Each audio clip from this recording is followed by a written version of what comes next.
Welcome to the show. Welcome to Would Someone on the Internet Lie?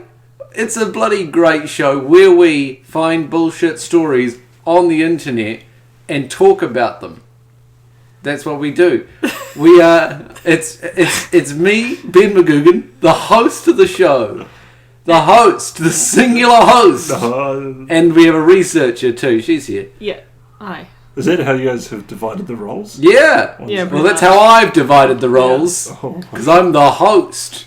Anyway, Savannah Carlton, Hello? researcher.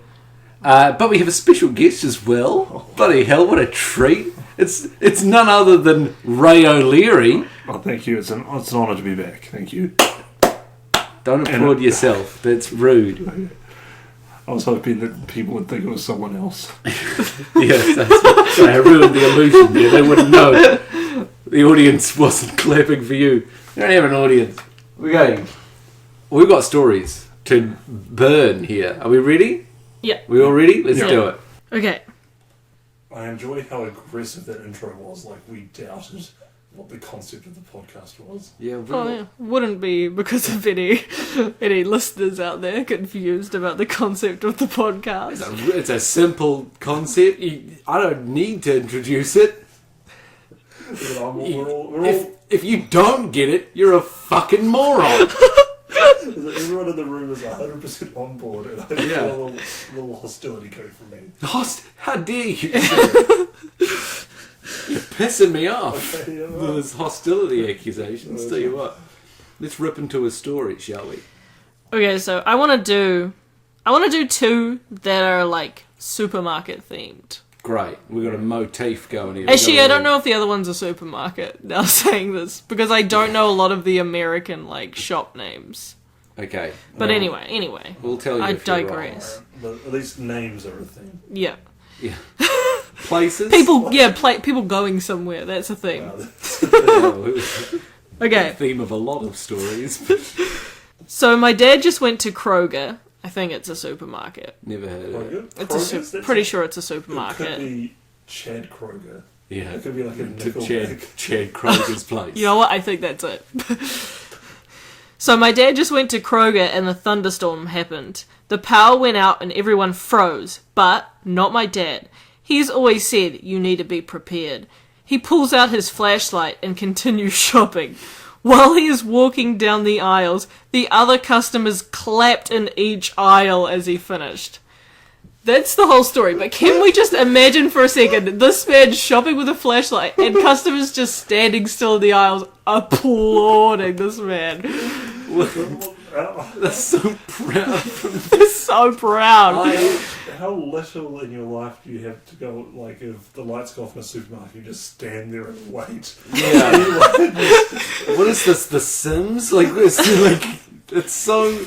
How little in your life do you have to have going on where you have to brag about your dad walking during a thunderstorm, walking down the aisle with a flashlight? That's the claim to fame. But also, he's the only one with the flashlight. Okay, but they're in a supermarket. I'm sure there is flashlights and batteries there. But okay, yeah, everyone has phones. True. Yeah, no, just clapping along. Also, if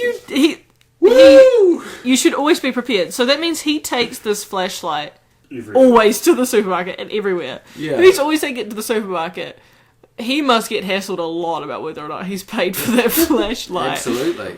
I think, he comes across as the loser in the story. Yeah. This is the one story where the flashlight's been successful. But I mean, I go to the supermarket at least once a week, and that flashlight, you're weighing you down, you're tiring you out. Yeah. Also, every phone has a light. I actually didn't think about that at all. No, every phone has a light. Maybe the story is before we had cell phones, but it's such a ripper. It's just stayed around, like, before the internet, but, like, it's such a ripper of a story that it's, like, made it onto the internet long after. Yeah. It's from the 1950s or something. Always be prepared. There's the scum motherfucker.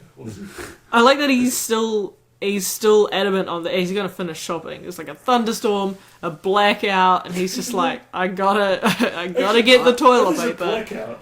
Does that mean the FPOS is down? Like, Oh, everything's shut down. Everything's down. The There's employees are going home. Like, Yeah. why? No, the employees have to stand around and applaud and keep shopping. Gotta keep their morale up and buying things. Yeah. That's incredibly stupid. That's such a non-issue. It's such a nothing. What a cool dad. Always got a flashlight. Maybe- Always gonna finish his shopping. Maybe since he was the only one with the flashlight, he went straight to the flashlight section and put them all into his shopping cart. So all these are going to skyrocket in value. I thought you meant by that, like, you know how they have those express lanes for, like, one item, like 15 items? Like, he went through that. Okay. I mean, what do you guys think of that story? Real? We also I actually feel that it's real. I actually think it's so boring that it's fake. So we have the rating system, right? So it's like, is it a truth or is it a dare? Is that the... Yeah. Yeah. This This is Ripley's Believe It or Not.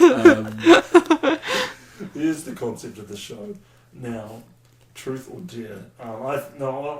The bit that's... Like, I can imagine it being plausible up until everyone applauding. Yeah. That's definitely... That's the so thing about weird. these stories. It's the applauding that makes it the most unbelievable. Yeah. The audience reaction. Yeah.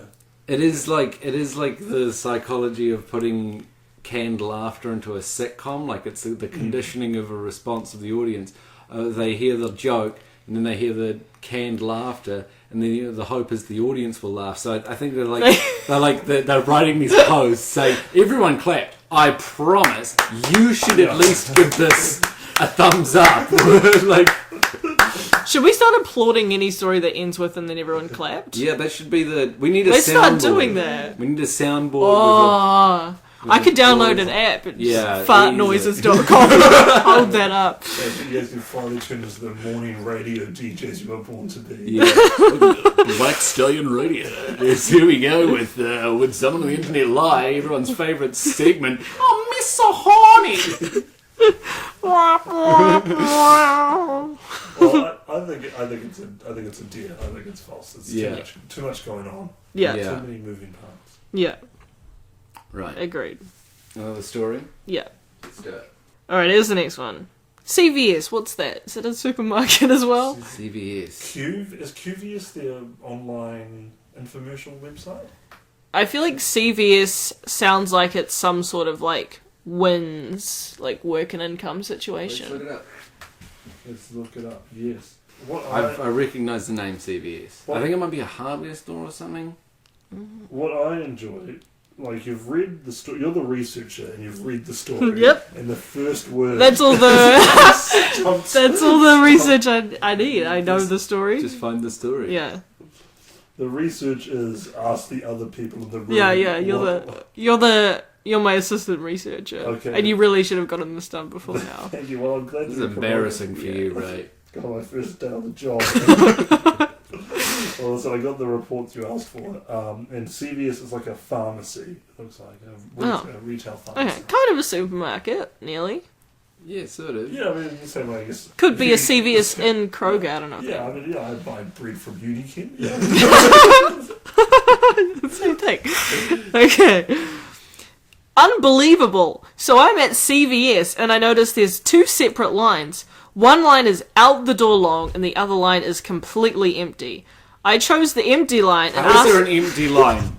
What is an empty line? Is no line. That doesn't make any I sense. saw a circle with this. Yeah, I saw a whole lot of people in line and then I just saw an area. I saw a formless shape, a void, a negative space. It was black antimatter. There's the abyss step back. Once again, massive plot hole. I did not think of that at all. This is an interesting story.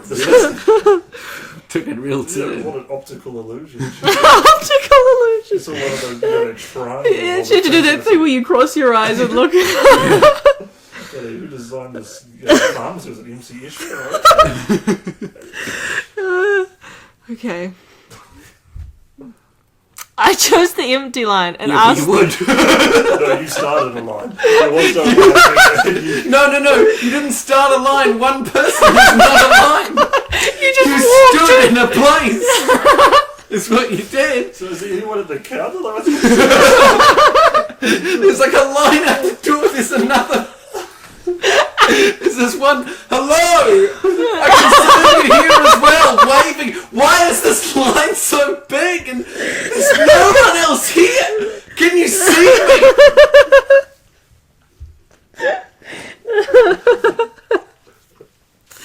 Okay. Whenever she brought at the pharmacy, obviously did do it well after writing a story like this. She went hard on something. Okay. I chose the empty line and asked the cashier if there are 2 separate lines. He goes, yeah, one is for smart people, leaders like you. Sorry. The one is for smart people. The other one is for people like you. No. One is So for there's 3 smart lines there. people, the leaders like you.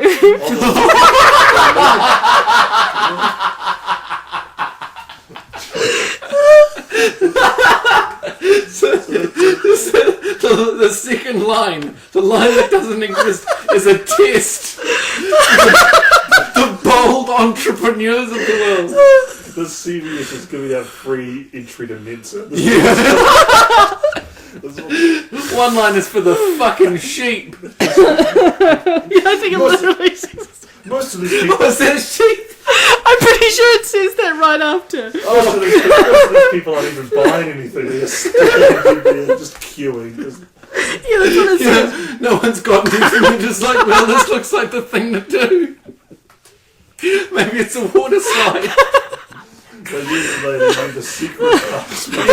Yeah, it literally says, yeah, one is for smart people, the leaders like you, and the other one for the dumb sheep. Is this a riddle? The fuck world does this person live in? Okay. And the other one for the dumb sheep.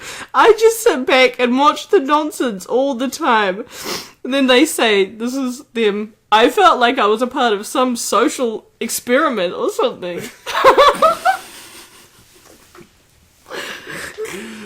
Wow.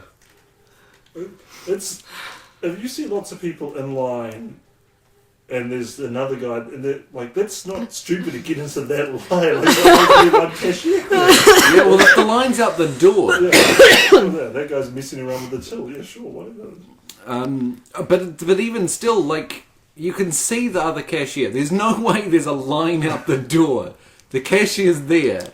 They're going to be asking people to come to them. Like, He's just a shitty at his job. he sucks ass. You've got Stacy and the other cashier. Hey, David, could you take some of these fucking customers? And he, nah, this is for the geniuses. This one's for the- Geniuses only. Yeah, no sheep over here. Oh, amazing. Definitely fake.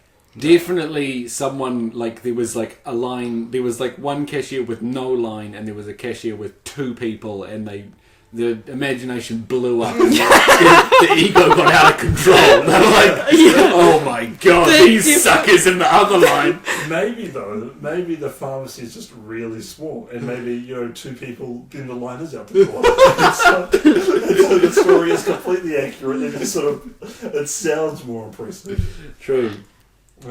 It reminds me of something I saw once at Christmas time. We were in the supermarket, and there was there's always really, really long lines at the supermarket at Christmas time, and someone got into line and looked at how long the line was and was like.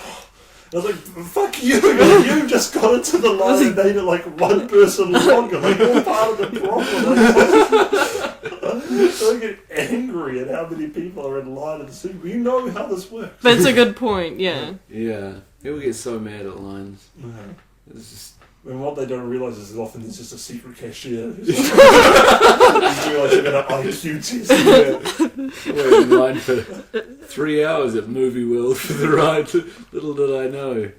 I was just a sheep. I think I remember this in in the election campaign. He said, vote for me. I found the other one. Right. But yeah, it's definitely a dare, not a truth. Yeah, double dare. Who dares wins.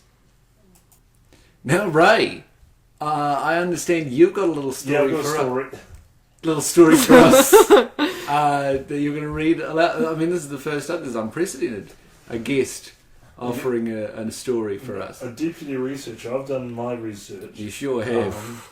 And so this is just some nonsense science I found online. So it's just a comment. It's very short.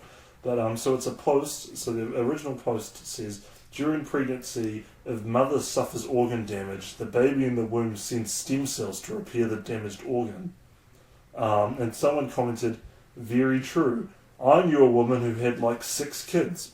The doctors told her not to have another baby, that she wouldn't survive because she had a hole in her. She didn't listen. Sorry? Is she leaking? The doctor's like, plug it up. This babies keep coming out of this hole. It's the craziest thing I've ever seen. 6 of them. And the 7th one to come out. What do you put in this hole? She didn't listen. Yeah, she had a hole in her. Yeah, she didn't give a shit at this point. There's a hole in my bucket. Yeah. Dear Liza. She didn't listen. In the womb, an extra umbilical cord went to her heart from the baby and fixed her heart. Truly amazing. So that's the story. An extra umbilical cord. Oh yeah, I didn't even think about that. So it was the baby's already got the one umbilical Yeah, and then it sprouted another one like Dr. Octopus. Came up, shot into her heart. And fixed her. It fixed it. Like to the hole. So was the hole in her heart? Presumably. There's a heart emoji in there, so I think it's meant to be she had a hole in her heart. I don't know why this person's chosen to write an emoji at that one point. I think you'll find that most scientific documents nowadays they cut out the guff, the nonsense with just emojis. There's like cancer, smiley face, sad face. But yeah, I just thought we could all stand to learn. Maybe if a woman's feeling sick. And the baby will sprout as many umbilical cords as you need. So what did this have to do with her having 6 kids? I feel like that was completely irrelevant information. It sounds like, I mean, the way unless one of the other kids punched a hole through her heart. Yeah, it sounds like having that many kids caused a hole in her heart. It wrecked her. So I'm guessing, based on the psychology of the story, it's meant to be like a doctors are dumb kind of thing. Like, the doctors were telling her not to have another baby because she had the hole in her. Oh yeah, doctors hate it. The doctors hate it. But yeah, so I think it was like, yeah, like a screw you. I show what I've had 6, I need to have a 7. Every time the doctors have said, you're very ill, you need an operation, I just put another baby inside me. So the baby, I'm so sure. Okay, so the baby, it's umbilical cord it's second split. Second umbilical cord. It has. I mean, it doesn't have 2 belly buttons. So what does it just split off into 2? So it's got the original one, and then it's got one that's plugged into its mum's heart. Yeah, and then what happens when she gives birth to it and pulls out her heart? I don't understand. She keeps getting holes in there. I don't know. I mean, I don't know. Where an extra umbilical cord could go where there's normally like a hole, like the eye. I don't know. Could you grow an umbilical cord out of there? Oh yeah, you can do anything with babies. I knew a woman lost her arm, and the baby sent out an umbilical cord, whoosh, new arm. Out of umbilical cord. I was thinking there's an old woman who lived in the shoe. Yeah. Also a scientific story. It always sounded like she had quite a hard life. Maybe the reason why she had so many kids was to help fix things. Maybe the key to immortality is just popping out babies. Yeah. Yeah, that's right. Which is why no woman has ever died in childbirth. That's right, none whatsoever. Never happens. Yeah. Well, a great contribution there, Ray. Appreciate it. Thank you. And I'll just say my mum's had 5 kids. And she's still alive. Yeah, so interesting. Don't have a 6th kid. Don't have a 6th kid. Well, Don't if you do, have a 7. Have a 7. That's the one. 6 is the devil's number. Great stuff. Yeah. I think that's completely true. Yeah, I think that's true. I think magic is real and babies are magic. Yeah, of course. Yeah. Do you believe in magic in a young girl's heart? That was a baby's umbilical cord. That's what it was about. Yeah, absolutely. Great stuff. Thank you very much, everybody, for joining us here on Would Someone on the Internet Lie? Magic Babies. Why are you doing this? This is really strange. I'm the host. I'm the host. This is I'm trying to outro the show here. Stop it. We're naturally talking in unison. You assumed a lot there, pal, and it did not pay off. I'm going to say goodbye now before this happens again. Goodbye. Thank you for joining us. My name's Ben McGugan. I'll be McGugan. I've been McGugan. We're joined in the umbilical cord. Thank you very much.